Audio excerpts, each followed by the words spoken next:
السلام عليكم ورحمة الله وبركاته. عاملين ايه؟ يا رب تكونوا بخير. معاكم طقم ممدوح في فيديو جديد بوصفة جديدة ان شاء الله تعجبكم.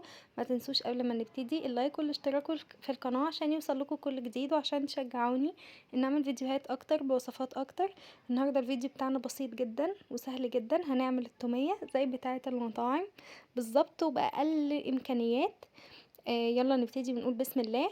ما تنسوش تصلوا على النبي في الكومنتات. هنا معايا في الكسرونه بتاعتي حطيت مج كده ونص ميه. ممكن تضاعفوا الكميه زي ما انتوا عايزين. انا حطيت على المج ونص ده يعني ممكن يكونوا كوبايتين. حطيت معلقتين ونص نشا كده. انا لسه ما حطيتوش على النار. هنا كده على البارد حطيت معلقه كوبايه مج كده كبير ونص مج ونص ميه. وحطيت عليهم معلقتين كبار، معلقتين ونص كبار نشا. هبتدي ان انا ادوبه كده مع بعض. بعد كده على النار هبتدي ان انا اقعد اقلب فيهم لحد لما القوام بتاعي يتقل. انتوا عارفين النشا مع الميه بتتقل كده. بصوا زي ما انتوا شايفين بالشكل ده تقلت كده. بعد كده هفضيها في طبق لحد لما تبرد خالص. بعد ما بردت جبت الخلاط بتاعي هحط فيه النشا. هنزل كده بالنشا. بصوا القوام بتاعها عامل ازاي. بصوا احنا بنحط علشان تبقوا عارفين احنا بنحط على كوبايه الميه معلقه نشا كبيره.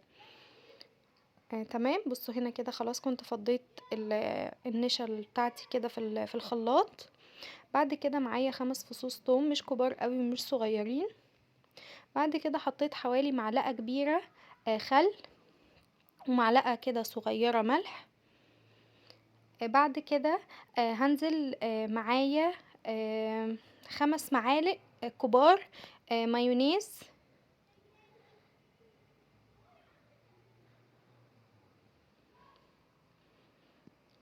تمام كده انا حطيت المايونيز بتاعي عليهم. بعد كده هحط حوالي ربع كوباية زيت. هي على الكمية دي انا حطيت ربع كوباية زيت كانت معايا بالشكل ده بالقوام ده كويسة جدا. بصوا انا كده ضربتها في الخلاط.